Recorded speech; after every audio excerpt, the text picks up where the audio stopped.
Zverev finally defeats Medvedev after 6 tries. He finally gets it on the 6-1, claiming his second ATP Finals trophy. We'll also take a look at the 2021 year and we'll preview 2022.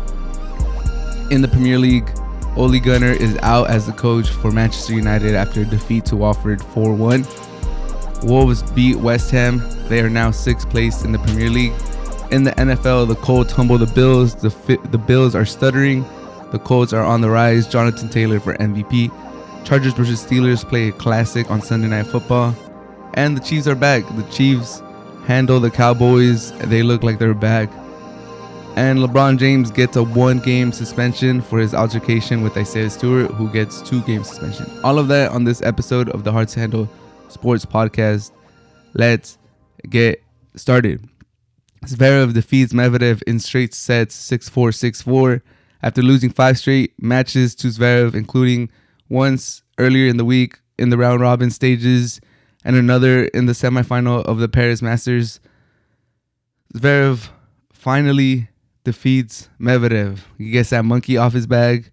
I follow tennis a lot. You know, I be in those Reddit threads. I be in the comments of YouTube videos. And I've seen people saying, like, especially because it had been 5 matches in a row, a lot of people were saying that Zverev is never going to beat Medvedev again, that he's just a bad matchup and mentally he's not there, that Medvedev has just gone under him. And, you know, Medvedev is the only one from this current generation or next generation that really has that mental strength to compete with a Djokovic, or if Nadal or Federer ever get back to that level. He's the only one that could really challenge them, that he's the only one with the mental strength. Well, Zverev finally breaks through and defeats Medvedev in the ATP Finals to secure his second ATP Finals. And he's the 4th man to defeat the number 1 and the number 2 ranked player on their way to a title in the ATP Finals. He defeated Djokovic in the semis, and he defeated Medvedev, the number 2 ranked player, in the finals. So very impressive by Zverev. Overall, it was just a very clean game. I believe they said that he never faced a break point. So that's very impressive. His serves were just on point. Medvedev didn't really have a chance. Medvedev was fighting to, you know, stay on serves. And for the most part, Zverev broke him easily or broke him early in the sets. And Medvedev just could never claw his way back into the set, into the match. But yeah, Zverev, what a year he's had. His 6th title in 2021. He leads the tour. He finishes as the number 3 player in 2021. And there were some moments where Zverev could have, you know, faltered, or he could, if his mental strength wasn't there yet, he could have, you know, this game could have switched. It could have been the turning point. There's a couple moments when Zverev could have gotten the insurance break. He had a break point, or he was up 30-0, and you're like, okay, if Zverev should be able to get the insurance break, you know, put this set to rest. And Medvedev would come back to his credit and save, you know, his serve and just stay 1 break down. But those moments, you were kind of like, oh, how is Zverev going to react to that? How is he going to serve on his next game after having a chance to get the insurance break? And sure enough, Zverev would be up for the task. Like, he wouldn't be able to get the insurance break, but as soon as it would be his turn to serve, like, you know, like a robot almost, he was just super concentrated. He was in the moment, and he'd just win his games pretty easily, wouldn't let it affect him. And I think that's we've seen the maturation of Zverev, especially in 2021, from the beginning to the end. He's a way different player, and we got to congratulate him. Obviously, he still has those off the court allegations he has to get through, but overall 2021 was probably his best year. He's probably playing the best tennis that he's ever played in his career. So shout out to Zverev for, you know, having a great 2021, ending on a high note, ending you know, with the gold medal, ATP Finals, ranked number 3. It looks like he's not scared of Djokovic. It looks like he's up for the task whenever he plays Djokovic. And, you know, obviously Djokovic is in the great shape. He has a great diet. We've all seen the clips every time people talk about it. So he's fit. He's definitely fit, but he's already at the tender age of 34, at the ripe age of 34. So we'll see how long his body is able to keep up. But I could definitely see, you know, Zverev and Medvedev being there to compete against him in the coming years as Djokovic keeps getting a little bit older, as Zverev and Medvedev keep just growing more into their game. And Zverev has definitely, a lot of people thought Medvedev had a huge gap. It was like he was the only one that was, going to really challenge for Grand Slams. But I think Zverev is right there. He's right there. He's knocking on the door. He should have won the 2020 U.S. Open, which he kind of choked away. But I think in 2021, he should be one of the favorites. And it could come as soon as the Australian Open. But overall, great tournament by Zverev. Great way to finish 2021. Number 3 player in the world defeats Medvedev in straight sets. But looking back at 2021, we have to, now that the ATP season is over, there's only, international play. Some people are going to skip that and just go on with their off season. Let's take a little time to look back at 2021 and highlight, the most accomplishing players and what I considered like the highlight moments. In my opinion, that's just for me. Obviously, you guys have your different moments. Let me know what those are. Tweet at me, reply to the video. But for me, obviously, you got to give Zverev congratulations for the most titles with 6. Impressive year. He gets a gold medal to go with that. He didn't get to a final, I believe, in any of the Grand Slams, but in all the finals that he did reach, he won them. So he's 6-0 in the finals. Good for Zverev. Ruud and Djokovic both have 5. Ruud's mostly were in the 250 level, but nevertheless, Ruud, what a breakthrough year. He finishes in the top 10. Breakthrough year. I was able to see him in the SD Open where he defeated Cameron Norrie in the finals. So that was good. Quality tennis by Ruud. All of that tournament. Djokovic finished with 5 titles. Obviously, his are a little better than Ruud's. 3 Grand Slams in there. So and the Paris Masters, and I forget what the other one was. But Djokovic, amazing year. He had the chance for the Golden Grand Slam. He had the chance for the Grand Slam. He falls one short without having the U.S. Open. But overall, and it's crazy that Djokovic has so many good years.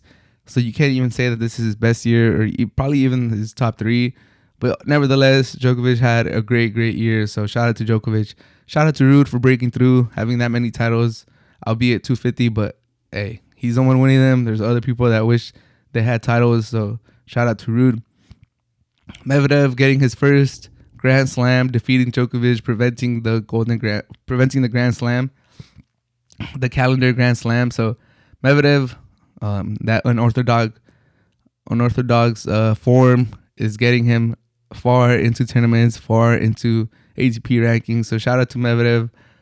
He gets his first Grand Slam. I think it's first of many. I wouldn't say many, like 20, like these monsters of tennis. But I think he'll end up with maybe 2, 3, 4, 5 maybe. But he's a talented player. He's 25 years old. Happy for him to get his first Grand Slam. That FIFA celebration he did after winning the U.S. Open was amazing. That I'll never forget that. That was funny. I didn't know he played that much FIFA, but that was great. Zverev stopping Djokovic in the Olympics. I think that's one of the moments of the year.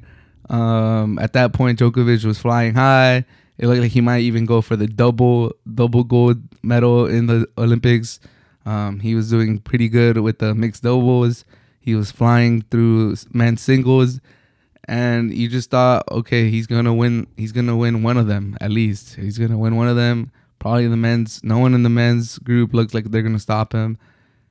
And he looked at the field, and it was Zverev was the last stand in a lot of people's mind. You had Kachanov, you had Paulo Busta. I think it really came down to Zverev, and that was the last stand. If Zverev went down, then most likely people thought, with the U.S. Open coming and it being played on hard court, like this is it. It's gonna be Djokovic, and he's gonna do this Golden Grand Slam. We're gonna see history. And Zverev stepped up, being a set down, being a breakdown in the second set. He steps up after, losing his composure, hitting his racket on the floor. He just complete 180 turnaround. I think that was one of the moments of the year. That was crazy. I remember watching the Olympics and I was like, whoa, is this really happening? This is crazy. But yeah, and then losing third place, Djokovic. I think that's another moment of the year when he lost the bronze, and he just like, what? Like, tennis is so unpredictable on any given match.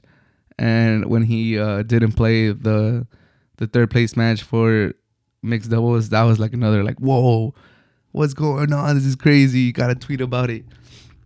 Nadal versus Djokovic in the semifinals of Roland Garros.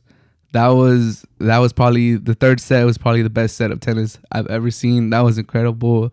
That was blowing up Twitter. Everybody was like, "Oh my god, this is the best set ever." These two giants of the games are going crazy. Everyone thought going into the tournament that Nadal was just gonna win it. He was gonna get his 21st Grand Slam, breaking the tie with Federer at the time, and it didn't happen. Djokovic got his 19th, and then he won Wimbledon, and he tied 20 with them. But that was an amazing match. That was an amazing moment. The team seeing two of these giants go at it, that was just amazing. I love that. That was definitely one of the moments of the year. Djokovic winning Wimbledon, tying with Federer and Nadal, getting his 20th Grand Slam. That's another moment. Djokovic, it looked at that point that it was inevitable that he was going to win U.S. Open and just get the calendar Grand Slam. He was on fire. He had defeated Nadal in Roland Garros, which is like an impossible task. He had won in the grass. He had won in Australian Open. It just felt like Djokovic was on fire. It was great to see them all tie at 20. And, you know, with both of them being out for injury, it just looked like it was inevitable that Djokovic was going to get to 21 in 2021. 21 in 2021. It just sounded great. It was a catchphrase. It felt like it was meant to be, but, you know, we all found out that Medvedev have different plans. As an American, Mexican-American, I think one of the moments for me was watching Taylor Fritz have that late surge, defeating Zverev, defeating Berrettini, defeating Rublev. He had a late surge. He finishes, I believe, as number 21 or 22 in the world, highest ranked U.S. player, still 24 years old, still has room to grow. That forehand, that defense is getting better. That court positioning is getting better. Taylor Fritz looks like he's going to have a great 2022. So that 2021 late surge for Taylor Fritz, I think that was one of the moments as a Mexican-American watching a fellow American do good in the tour. Andy Murray continuing his comeback, playing the most tennis he's played in a while, being in tournaments, getting at it everywhere. You know, he's playing in San Diego. He's playing European Open. He's everywhere, and it's just nice to see him. He had some quality matches like against Tiafoe. I would have loved to see him live in the San Diego Open, but Ruud had other plans, eliminated him the day before I went. A little mad at Ruud, not gonna lie. I wanted to see Andy Murray, but it's all good.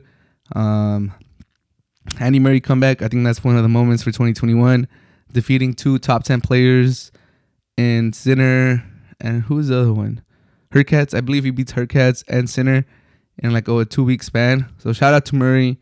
That comeback is coming along. He had the underhand against Carlos Alcaraz in the Indian Wells, which is funny. I think that's another moment of the year. A lot of people have comments about it. A lot of people were saying, you know, even the crowd booed him a little bit. I think it's perfectly fine. I like it. Do whatever. It's part of the game. He's not cheating.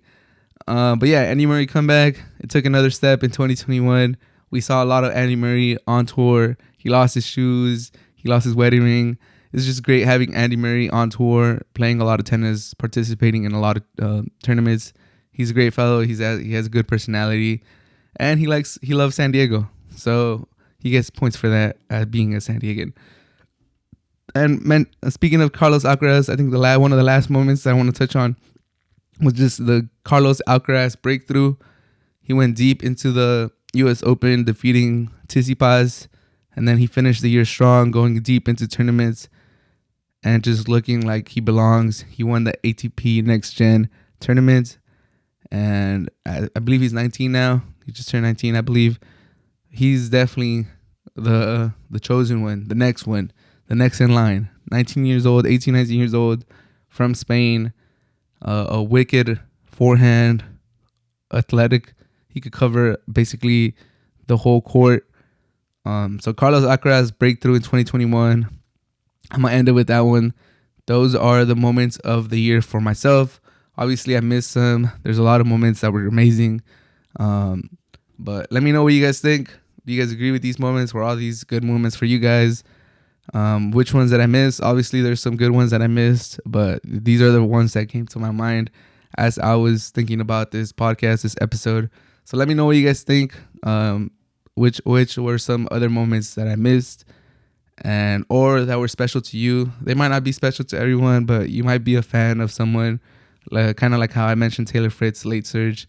Not a lot of people would have that in their moments, but as a Mexican American, that one really, that's something that I appreciated. So just let me know what were the moments of the years for you guys. But now that 2021 is over, we have to look ahead to 2022. And here are some of the things that I would be looking for in 2022. Zverev winning his first Grand Slam. He finishes the year 2021, probably the best he's finished any year. Winning the ATP Finals. Just looking like he belongs. Competing against the best player in the world, Djokovic. Looking like he's not scared. He finally looks like he's mentally strong, like he could finish any match. So Zverev winning his first Grand Slam. And it could be as early as the Australian Open. We don't know Djokovic's status for the Australian Open. That's another thing that I want to keep an eye on in 2022. Australian Open has stated that every player, every person working, every person in attendance has to be vaccinated against coronavirus. So Djokovic, he has been a little, murky. He hasn't really stated if he's vaccinated or unvaccinated, but there's a lot of rumors out there that he's unvaccinated, so his status for the Australian Open is in limbo. I believe Djokovic loves tennis and loves going against history. Out of the big three, he's the one that mentions the most about history and how they'll be remembered and winning titles. So I do believe that when it comes down to it, he will get vaccinated if he's not vaccinated for the chance to compete at the Australian Open, where he's won the most Grand Slams. So I do think he will participate, but you never know. He might be headstrong and he might not get vaccinated if he's already not vaccinated. So if he's not on the field, I think it looks even better for Zverev to win his first Grand Slam in the Australian Open without Djokovic, possibly. I think that's the best chance he has, and he's coming on this hot streak, finishing 2021 in a very strong fashion. So we'll see if Zverev wins a Grand Slam in 2022, but I do think that's one of the things I'm looking forward to. And we got to keep an eye out on Djokovic for the Australian Open. Is he going to be there? Another thing to look forward to in 2022 is the return of Nadal. He is stated to return for the Australian Open. That's great for tennis fans, having another great return to tennis. Hopefully over that foot injury, hopefully back to 100%. Hopefully still playing at a high level and able to entertain us all. He hasn't had too much success in the Australian Open. It is a indoor hard court. So we'll see how he does. But just the fact that he's back on tour should be great for everyone. We get to see Nadal. He's a draw. He brings people in. He fills the seats up, especially in the early rounds. Nadal back for the Australian Open, back on tour, should be great for everyone. Federer, that's another thing we got to look forward to in 2022. Hopefully we get an update. I think they did release that he might not be playing the Australian Open and he might not be back till Wimbledon because, that knee is giving him trouble. So that's another thing we got to keep a lookout for 2022. Hopefully he doesn't retire. It would be so sad to see Federer go out with an injury, not being able to go out on his own merit, on his own, will. We just want to see Federer finish his career on a high note. It's looking very tough for him to win another Grand Slam. That might be out of the picture now, but at least being on tour, at least having fun, at least seeing his majestic backhand, his grin. We just want to see Federer back on tour before he retires. We don't want it to just be on a knee injury that keeps him out and he never comes back. That'll be very sad to see a great go out like that. So we got to keep out on the Federer update in 2022. Also got to keep an eye out on Djokovic and Nadal getting to 21 Grand Slams as we currently stand. Both Federer, Djokovic, and also Nadal are tied at 20 Grand Slams. Who's going to get to 21 first? Who's going to break the record to get to 2021? If Djokovic doesn't win the Australian Open or he doesn't participate, then Roland Garros is next. And you got to believe a healthy Nadal is still the favorite to get to win that. So that's another reason why if I'm Djokovic, I want to participate in the Australian Open. I'm fighting for an exemption. If I can't get an exemption, I'm getting the shot, because that would mean he gets to 21 before Nadal, especially with Nadal, if he's healthy, should be the heavy favorite again at Roland Garros. I mentioned in 2021 the breakthrough of these two players, but I got to mention it again. In 2022, I want to see how far Carlos Alcaraz could get in the standings. Everyone could see it. He's top 10 potential, future number one. A lot of people are saying, I see it. He's 19 years old with all the room to grow. He's already great. So we'll see how he does. Taylor Fritz, another one for me. He finished top 25. I could see him pushing top 10. It looks like he's finally being more consistent with like all aspects of his tennis game. So that's another thing we got to keep an eye out, especially Carlos Alcaraz. Carlos Alcaraz might just surprise everyone and win a Grand Slam in 2022. He's on that type of rise. He looks like he's the next big thing. He's a prodigy. Got to keep an eye out on him for 2022. And hopefully we'll see Murray win a tour level title in 2022. He's gotten semi-close in some tournaments. It looks like he's playing more tennis. It looks like that hip is not bothering him so much. And he looks like he's in a good spirit. Morale is high in the Murray camp. And I think going into 2022, this is where I made a prediction that he would finish top 20 at the end of 2022. That looks pretty... I thought he would win something or get more points to end 2021. So it does look like that's a very high expectation for Murray. But if anyone could do it, it's Murray. And I hope this comeback just continues to come along. He continues to progress, and hopefully he wins something. I want to see Murray win another tour level title. And to finish it up, we got to follow with Team coming back from his injury. Dominic Thiem, he won the U.S. Open in 2020, and we just want him to come back from that wrist injury and just be back on tour, be one of those, he's not so young anymore, but be one of those next generation after the big three to really compete for titles. So we'll see how Dominic Thiem comes back in 2022. But yeah, those are some of the main things that I'm looking forward to in 2022. Let me know what you guys are looking forward to. Manchester United lose 4-1 to Watford. It was inevitable. Ole Gunnar had to go. In my opinion, he had to go a couple weeks ago, but there was no getting around this. You can't lose to Watford 4-1 and continue to be the coach of Manchester United. In my opinion, way overdue. Nothing against Ole. It looks like he's a nice guy. The fans seem to still like him. He has this charismatic approach to like his post-game interviews. Anytime he addresses media, anytime he addresses players, he just looks like a very nice guy. He looks kind of like that grandpa that just takes care of you, that always makes you feel good. That's what Ole Gunnar reminds me of. And he looks like he's a great guy. Even when things were bad, he kept a positive attitude. So I wish him the best in whatever he does, but it was long overdue. This job, like a lot of people have already said, he should have just been the interim head coach, and at that, like they should have gotten someone more experienced, someone with the cachet to really be the coach for this giant club that Manchester United is. It was never going to be Ole, and even from the beginning, from his first year, it kind of felt inevitable it kind of felt like the mountain was too high for Ole to climb. Like, is he really the coach for Manchester United? Is he really going to be the one that turns it around after these other good to great managers have taken over and haven't been able to do it? Is Ole really going to be that guy? Like, are we really seeing a tactical genius? Are we really seeing a head coach that could motivate the players, that could galvanize the locker room, that could really lead Manchester United back into the glory days? It never felt like it was going to be him. It was going to be a great Cinderella story, ex-player that has a very memorable, historic goal with them, leading United back into the glory days with the blessing of Sir Alex Ferguson. It was a great Cinderella story. It was going to be a great story. There was going to be movies written about it. There was going to be books written about it. It was going to be all over the press if Ole was able to succeed and just complete it.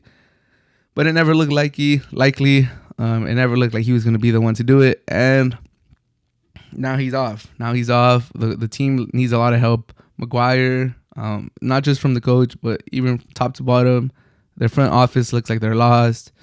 I don't know what they're doing. Maguire, you pay 80 million euros for him. He gets sent off in the most embarrassing way, on a bad touch, playing the ball out the bag, trying to take on a forward when like there's no reason to. It's just terrible. Bruno Fernandes hitting the ball back into his own box. It just looks like Manchester United needs a complete overhaul. They need players that understand what it means to play for Manchester United, what it means to wear that red jersey. And a lot of these players aren't living up to it, and some of them have to be moved on. But overall, United needed a coach with more cachet, who's able to hold players accountable, who's able to lead a locker room with so many personalities, with so many egos.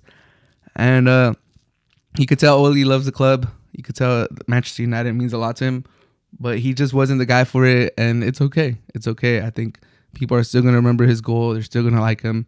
They're going to think fondly of these 3 years that he had, hopefully.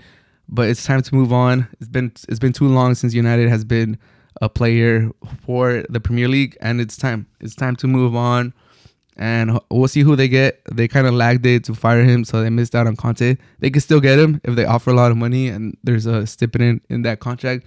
But I'm hearing Pochettino.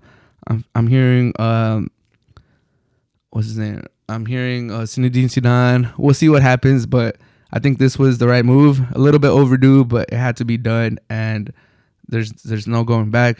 United has to keep moving forward. They have to get a coach that knows what they're doing, that could implement real tactics and move United forward. Wolves beat West Ham 1-0. Wolves are now top 6 in the Premier League after starting with 3 straight losses in the Premier League. It looked like Wolves are going to be fighting for their lives. We were questioning if Bruno Lage was going to be the coach for the future. Should Nuno be back? Did the Wolves make a mistake? But they turned around. This is one of the most impressive victories of the year. West Ham, who were on a 4-game win streak, maybe the international break hurt them a little bit, but they were on fire. 4 straight wins. They had just defeated Liverpool before the international break. They were firing on all cylinders. So very impressive win by the Wolves. This is probably one of the most impressive games I've seen from them, just with having the ball, having possession, really creating danger, really looking dangerous, really looking like they have intentions with their attack. Neves was amazing in the midfield, as he has been throughout the whole season. He's class in the midfield. Semedo, a lot of people give him a lot of flack for his mistakes. Everyone keeps referencing his time at Barcelona when Davies make them look pretty bad. And he did have some mistakes last year, and he has had some lapses where you're just like, what are you doing, Semedo? Come on, we paid 35 million for you. Like, come on, get it together. But this season, he has definitely turned it around. He has looked way more solid in the back. He has been more dangerous. He has been more. His timing of his runs have been way better going up. The ball has always been good on his foot. So now he's really shining. Another great outing for Semedo versus West Ham. And Raul Jimenez, another goal to add to his tally. He's coming further along in his comeback. Obviously, we can all tell that he's not at the level that he was before the injury, and that's not a slight on Raul. I don't think I'm saying anything crazy. I don't think I'm insulting him. That's just how it is. It was a traumatic injury. If you guys haven't seen, the Wolves did release a mini documentary about it. But it's a traumatic injury. It's going to take time for Raul to come back. But adding another goal, adding confidence to the Wolves striker, I think is great. It's going to help him. It's going to help the Wolves. It's going to help Mexico national team. So it's great to see Raul Jimenez get back onto the scoring tally. Good for him, and good for the defense. They were able to hunker down and keep the clean sheet. West Ham definitely had most of the possession at the end of the second half. They were pushing. They were looking for that tie. And to Wolves' credit, they were able to hunker down. Sa needs a lot of credit. After Rio left, it looked like the Wolves were going to have a hole at the goalkeeper position. A lot of us fans didn't know what was going to happen. We were kind of weary. Like, okay, who are we going to bring in? Like, are they ever going to be able to replace those gloves? And Sa has filled in admirably, maybe even better than Rio Patricio. He's been amazing. He's been solid. He's been rock solid under the post, and he's great at distributing the ball, getting an attack started, just finding our attacking players with just one long arm throw, one long kick. He's able to jump the lines and threaten the back line of the other opposing team. So gotta give Sa some credit. And the Wolves overall, what a way to turn around the league. What a way to turn around this season. A lot of credit for Bruno Lage for getting his tactics right. Usually he always picks the correct 11 and he makes timely substitutions. I think he's getting better with his substitutions. He's getting better with his control of the game.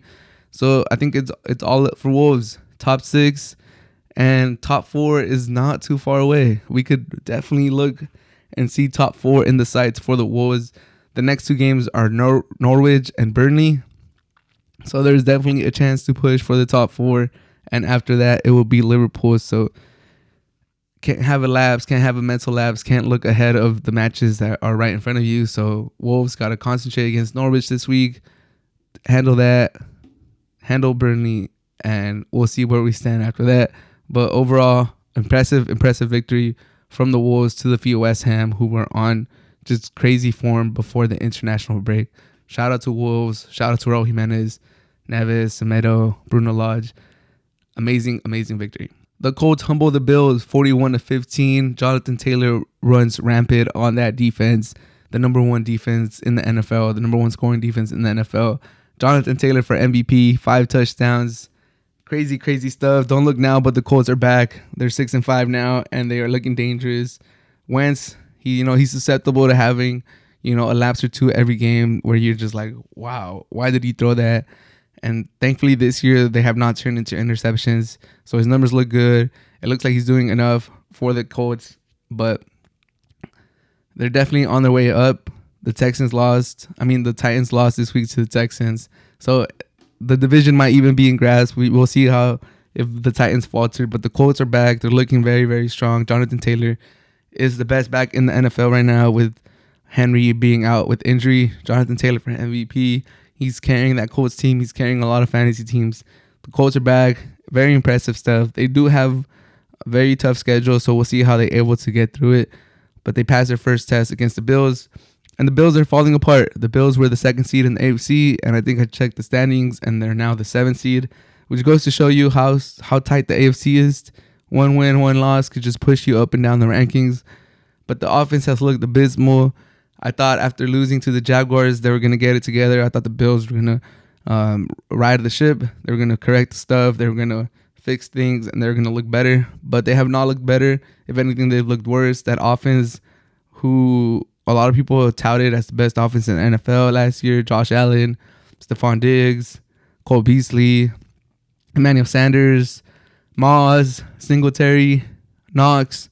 Like, there's weapons. And for all the damage they did last year, they're not doing a lot of damage this year, and it looks like they're falling apart. They're now 2nd in the AFC East.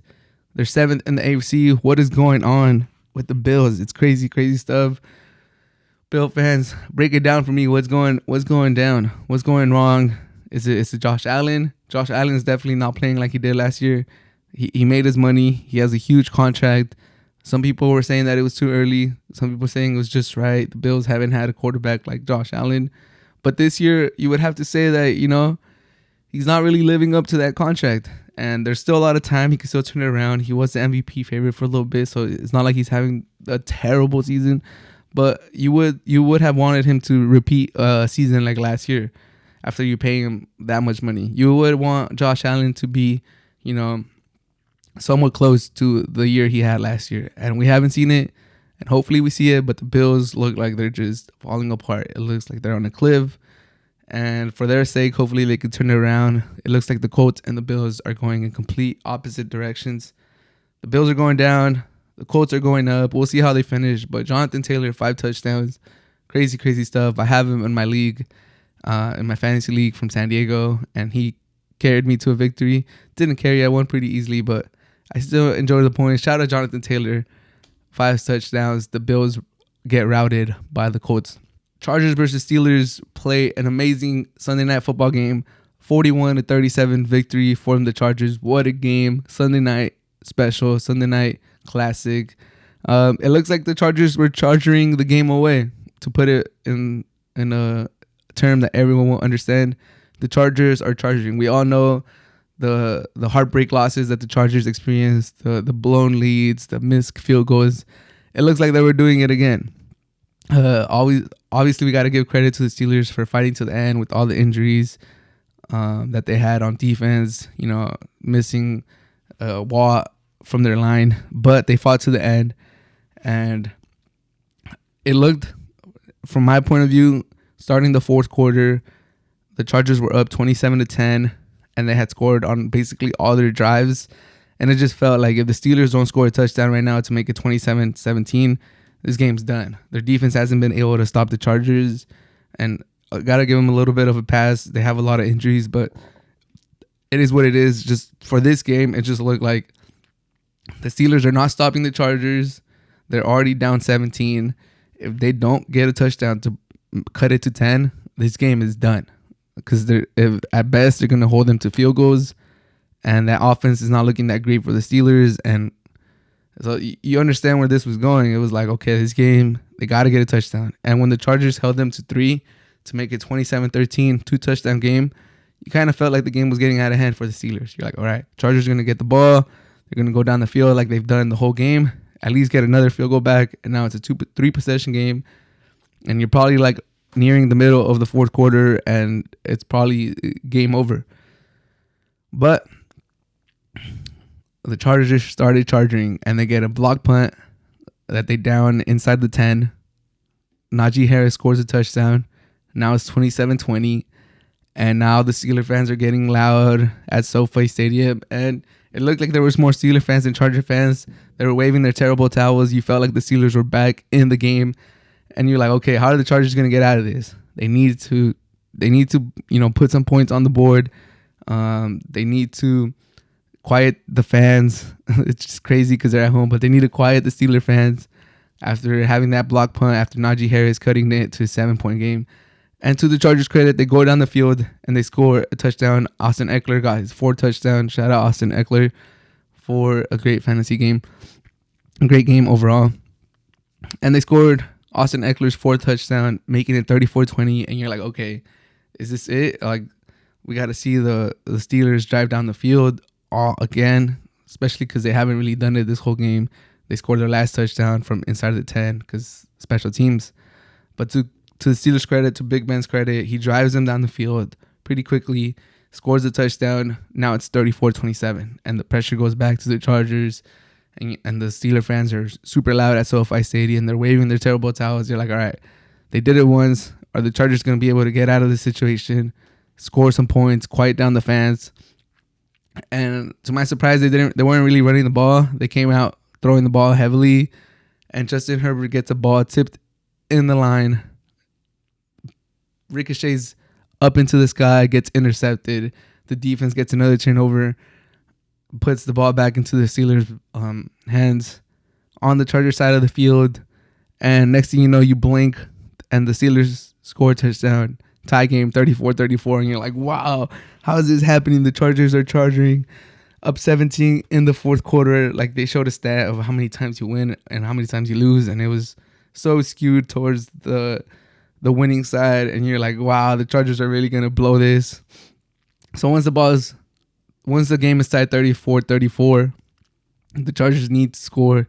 At this point, Steeler fans are going berserk in the stands. It's loud. Justin Herbert's having to, cover his ears to hear the play call. And the Chargers get like 1 first down, and they're faced with like a 3rd-10, and they get like 8 yards. They get 4th and 2 to go. They go for it on their side of the field, and they don't convert. Steelers get another stop, another turnover on downs. Thankfully for the Chargers, their defense is able to hold up. They only give away a field goal, but from being down 27-10 to start the fourth quarter with like 3 minutes left, the game is now 37-34 Steelers, and you're like, what just happened? That's insane. Like, if you missed that whole sequence, those 10, 11 minutes of football, like, I don't know what to tell you, but that was ridiculous It was a ridiculous game. It was a ridiculous scenario to be a part of. And now you're like, okay, the Chargers have to score. They've been moving the ball pretty good, especially in the first half, not so much in the second half. They got to go at least get a field goal, force overtime. But the Steelers' injuries came back to bite them again. Missed assignment, blown coverage, 50-yard touchdown to the house from Williams. And the Chargers take the 41-37 lead. But they scored too fast. It kind of felt like the Steelers were going to have time to drive down the field. But the Chargers' defensive line stepped up to the task and gets 2 sacks on Big Ben. And at that point, the game was over. It was like 4th and 30, and they couldn't do it. But overall, just even recapping the game, I got to catch my breath. That was ridiculous, asinine. I can't even believe that happened. If you missed that game, I feel sorry for you, because that was probably one of the games of the year. There's been a lot of games of the years this year, so just keep watching football and you'll see something epic this year. But this one was up there. It was ridiculous. As a neutral fan, I wanted more. I couldn't get enough of it. I was like block punt, tipped interception, blown coverage, missed 4th down. It was just an amazing game. 4 touchdowns from Eckler. Amazing game. If you didn't watch it, make sure to catch the highlights. But Chargers get the victory. They keep pace with the Chiefs. And the AFC wild card is wide open. It is wide open, man. There's 7-8 teams that are fighting for that wild card. Everyone's basically fighting for the wild card. The Bills were the 2nd seed in the AFC and they lost, and now they're the 7th seed. It just goes to show you how tight the AFC is. The AFC is, and every game counts, especially if you're playing against another team that's in contention, because they kind of count double. But amazing game. This game might have a lot of implications at the end of the season for the AFC standings, but good job for the Chargers. Good job for Justin Herbert for stopping the Chargers from charging. I feel like any other year without the lead of Justin Herbert, this game would have ended with the loss for the Chargers. They would have definitely folded. Credit to the Chargers for folding, but man, they definitely like to give their fans a heart attack every week. And the Steelers, we'll see how they do. Got to give the Steelers credit for never giving up. The Chiefs are back. They beat the Cowboys pretty convincingly. Cowboys never looked like they were in the game. Cowboys never looked like they could get their offense going. Obviously, without Amari Cooper, who's out with COVID, and they lost CeeDee Lamb at halftime with a concussion. They never really got their offense going. Dak Prescott played one of his worst games. He had 2 interceptions. Wasn't really accurate. Wasn't really hitting his wide receivers. 19-9 victory by the Chiefs. That defense is turning it around, bringing the heat. Chris Jones is a monster. He's wreaking havoc down the middle. Quarterbacks don't have time with Chris Jones pressuring down the middle. They're scrambling for their lives. I believe he had 3 sacks this game, which is just amazing by him. 3.5 sacks by Chris Jones. I think he came into this game with 3 sacks, doubles his total. So if you're Chiefs fans, you got to be happy with what you're seeing from that defense. That offense still needs to come along. Mahomes is still turning the ball over, and they're still not getting those big plays. They're still not looking like the Chiefs offense that we've known the last 2 or 3 years. But I think you should be encouraged if you're a Chiefs fan. You're getting victories. You're back on top of the AFC. Vegas has you as the favorite to win the Super Bowl and the AFC. And you just got to believe that Mahomes is going to get it together.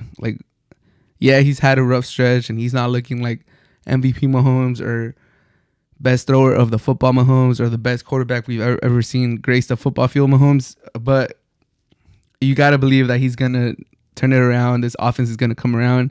And if your defense is playing this good and your offense turns it around and gets it together, then your team is scary, your team is nasty, and you should be having Super Bowl aspirations.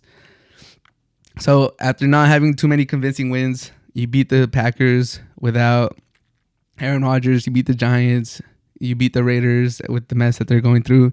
The Chiefs get their first impressive victory, beating the Cowboys, who a lot of people had as the best team in the NFL, especially after they routed the Falcons not too long ago. They had them as the best team in the NFL. The Chiefs take care of the Cowboys at home. The Chiefs are back. LeBron James is suspended 1 game for his altercation and his hit against Isaiah Stewart. Isaiah Stewart is suspended for 2 games for, his participation in that scuffle. And a lot of people are mad. A lot of people are saying that the league is defending LeBron James, that he should have. How is he only suspended 1 game when he's the one that elbowed Isaiah Stewart? He's the one that caused this man to bleed. And I get it. I see where people are coming from, but let me try to provide an explanation. So what LeBron James did is, obviously, he tried to get Isaiah Stewart off of him. He did that motion.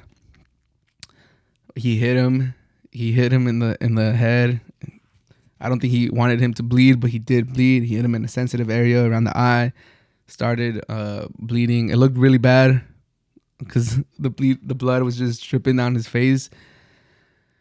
But like in of itself, he got a flagrant 2. He got kicked out of the game, and I think 1 game suspension is fair. It's fair for LeBron James. It's kind of like along the same lines as Jokic when he hit Morris in the back and just pushed him down the floor. It's kind of like along the same lines, especially because Jokic was like very intentional. Like he really wanted to do that. He like launched at him. He saw his target. He hit him from the back. He launched at him. Obviously, he didn't make him bleed. He hit him in the back. He didn't hit him in the face. But that was very intentional. That was aggressive. That had malicious intent. He was retaliating back towards Morris for what he did. So it's kind of like along the same lines. LeBron James, a lot of people are saying he did it intentional. I don't think he wanted to hit him per se. I don't think he wanted to make him bleed. Like I don't think that was his intention. He really just wanted to get him off. He was aggressive and he was very brute with it. Like he shouldn't have been swinging his elbow so hard. But unfortunately, it did catch him. It did catch Isaiah Stewart, and I think a 1-game suspension was merited. And I think he would have gotten suspended, regardless if Isaiah Stewart did anything.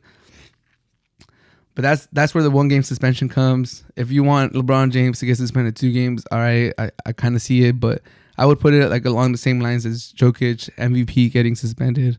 LeBron James, face of the NBA, 1 game, try to get the man off, hit him in the face, 1-game suspension. Why Isaiah Stewart got a 2-game suspension is because this man was going crazy. He was pushing officials, he was pushing coaches, he was pushing everybody, and he caused the chaos. He could have incited violence. Like people were saying, this could be Malice in the Palace 2. What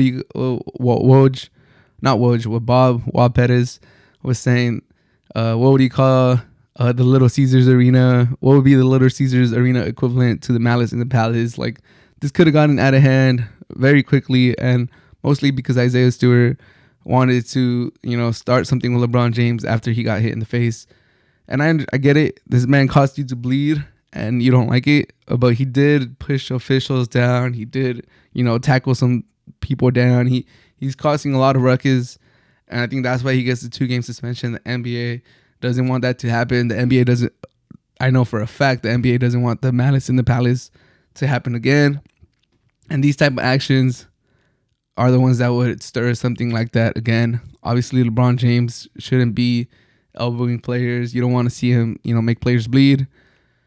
But that happens in the game of basketball. We've seen people bleed before. We've seen people wear the mask because they get a broken nose. It happens, and LeBron James, obviously, he's rightfully suspended for 1 game. But what Isaiah Stewart did, you can't have that. And I think that's the message that the NBA is setting. Like you just gotta let the league handle it. You gotta believe that the league would have ejected him. Flagrant 2, you gotta believe that the league was gonna suspend LeBron James. He got a 1-game suspension, and you kind of just gotta deal with it. Like this is a profession, the NBA. You can't just be running rampant like anybody else.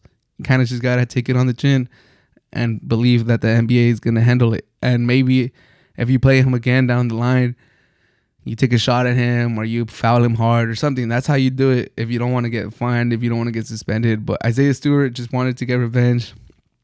And it is true. He had LeBron James face to face and he didn't do anything. He waited till he was like 20 meters away to really like start pushing people and creating a scene. So I do think if Isaiah Stewart was really about it, he could have like swung at LeBron James when they were super close to each other after the incident happened. Maybe he didn't realize that he had blood till afterwards, and that's what just caused him to rage. That's very possible too, but that's my explanation as why LeBron James got a 1-game suspension and Isaiah Stewart got 2. I think if the NBA just wanted to stop all this nonsense, move over the story, they could have just given both of them a 2-game suspension. I don't think anyone from LeBron's camp would have been too mad, or anyone in the Lakers would have been like, okay, it was the same as Isaiah Stewart. But that's my explanation for why he got a 1-game suspension. I think 2-game suspension for everybody would have probably been the best, but I get where they're coming from. Like, I do understand the 1 and 2, but it is what it is. Let me know what you guys think. Should LeBron James have been suspended more games? There's people that think Isaiah Stewart shouldn't have been suspended at all. I think that's ridiculous. Like, you can't do all that show. You can't do all that fighting and pushing of officials, of security guard and stuff, and not get any suspension. But let me know what you guys think. Were these suspensions merited? Do you want more for LeBron, less for Isaiah Stewart, equal? Let me know what you guys think. But that should do it for the Hard to Handle Sports podcast. This has been episode 74. If you made it this far, thank you so much for listening to the very end. Make sure to subscribe to the channel, subscribe to the podcast, and follow me on all socials. But that should do it. Have a great rest of your day.